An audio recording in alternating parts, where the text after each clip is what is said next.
নমস্কার দিদিস be with me. Hi guys, আজকে বেরিয়ে পড়েছি একটি বিশেষ উদ্দেশ্যে। প্রকৃতির শোভা দেখতে দেখতে পৌঁছে গেলাম আমার মাসিকে দেখতে। উনি হসপিটালাইজড, কারণ রক্ত দিতে লাগবে।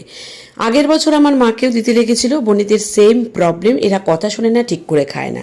গিয়ে দেখা হয়ে গেল মাস্ততো দিদি রিনাদির সাথে। একটু গল্পগুজব করে বাড়ি ফেরার পালা।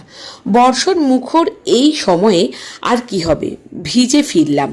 তারপরে ফ্রেশ হয়ে একটু বারান্দায় আসতেই দেখলাম আমাদের এখানে এতটাই ঝমঝমিয়ে বৃষ্টি হচ্ছে যে জল জমে গেছে। ছোটবেলায় খুবই জল জমতো, কিন্তু এখন আর বড় হওয়ার পরে এই দৃশ্য চোখে পড়েনি। অনেক বছর পর আবার দেখছি।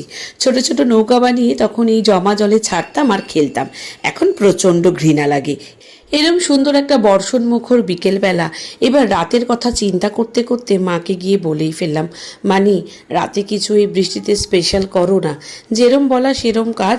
ব্যাস, চিংড়ি আর পনির দিয়ে শুরু হয়ে গেল আমাদের একটা স্পেশাল আইটেম, ফ্রাইড রাইস, যাতে আমরা ছোট ছোট করে আলুও দিই, মানে আমার মানি দেয়। আমি আর থাকতেই পারছি না, জমে গেল সন্ধেটা। তবে মাসি খুব শিগগিরই তাড়াতাড়ি সেরে উঠবে এটা জানি। আর সেই শুভকামনা নিয়ে আজকের এই দিনটা শেষ করলাম সুন্দর খাবার দিয়ে।